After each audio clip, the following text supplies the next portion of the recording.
प्लासी की लड़ाई में जितने लोग मैदान में लड़ रहे थे उससे ज्यादा लोग मैदान के बाहर खड़े होकर तमाशा देख रहे थे, लड़ाई का परिणाम सुनने की प्रतीक्षा कर रहे थे। देश के भाग्य का निर्णय होने जा रहा था, मगर उस निर्णय में सारा देश शामिल नहीं था। विदेश मंत्री के नाते मैं अफगानिस्तान गया था। आपको सुनकर ताज्जुब होगा, अफगानिस्तान के अपने मेजबानों से मैंने कहा मैं गजनी जाना चाहता हूं, गजनी। पहले वो मेरी बात उनकी समझ में नहीं आई, कहने लगे गजनी तो कोई टूरिस्ट स्पॉट नहीं है, गजनी में कोई 5 स्टार होटल नहीं है, गजनी में आप जाकर क्या करेंगे, गजनी में आप जाकर क्या देखेंगे। मैं उन्हें पूरी बात नहीं बता सकता था।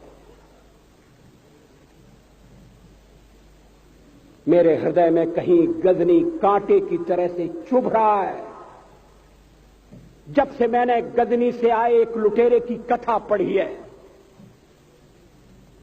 और किशोरावस्था में पढ़ी है, मैं देखना चाहता था वो गजनी कैसा है।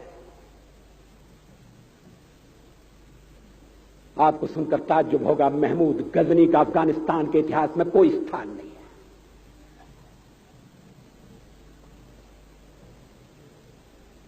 गजनी छोटी सी जगह है, छोटा सा गांव है। कल्पना करिए सैकड़ों साल पहले वहां धूल उड़ती थी, झोंपड़ियां थी, मगर एक लुटेरा लुटेरों को इकट्ठा करता हुआ सोने की चिड़िया को लूटने के लिए चला आया। आपस की फूट से जो राजा है वो लड़ेगा, जो क्षत्रिय है वो लड़ेगा। हमने समाज के बहुत बड़े वर्ग को लड़ने के अधिकार से वंचित कर दिया।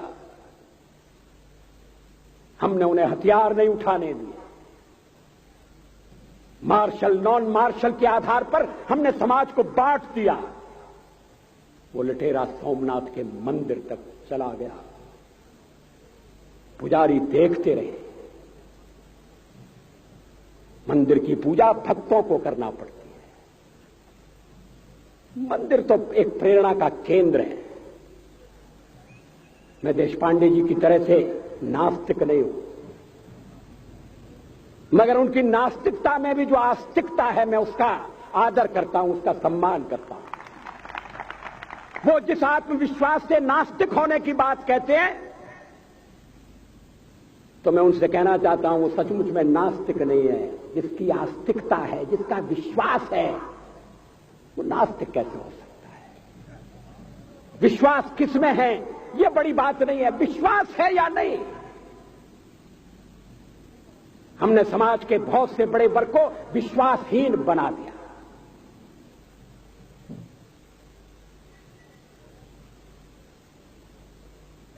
लोगों ने हथियार नहीं उठाए, वेद पढ़ने के दरवाजे बंद कर दिए। इसलिए हम पादाक्रांत हुए। अफगानिस्तान में मैंने एक बात और देखी। मुझे जिस होटल में ठहराया गया उसका नाम था कनिष्क। अफगानिस्तान एक मुस्लिम देश है। मुझे बड़ा ताज्जुब हुआ। मैंने कहा कनिष्क यहां कहां से आया? तो मेरे साथ अफगानिस्तान के विदेश मंत्री थे। मैंने कहा कनिष्क आपका कौन लगता है? कनिष्क से आपका क्या संबंध है? कहने लगे कनिष्क हमारा पूर्वज है, कनिष्क हमारा पुरखा है। He was one of our four fathers.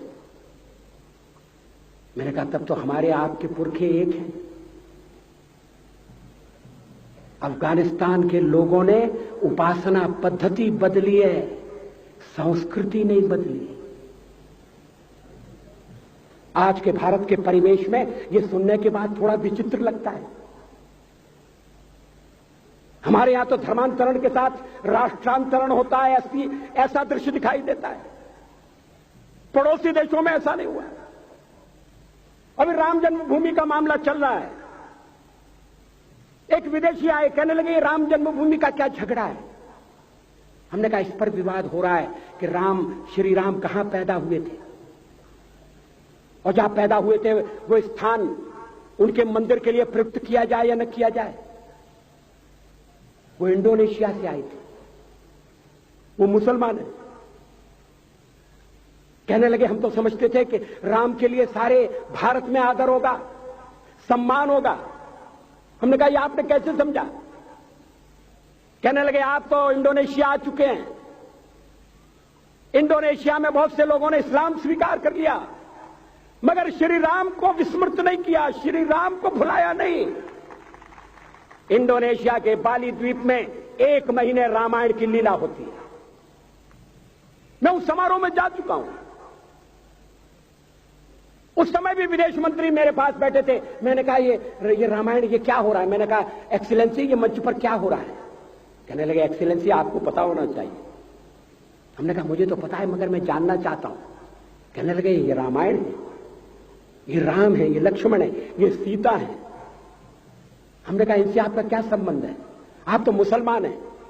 कहने लगे हमारा संबंध बहुत पुराना है, हमारा तब का संबंध है जब हम मुसलमान नहीं हुए थे। थाईलैंड की राजधानी अयोध्या कही जाती है।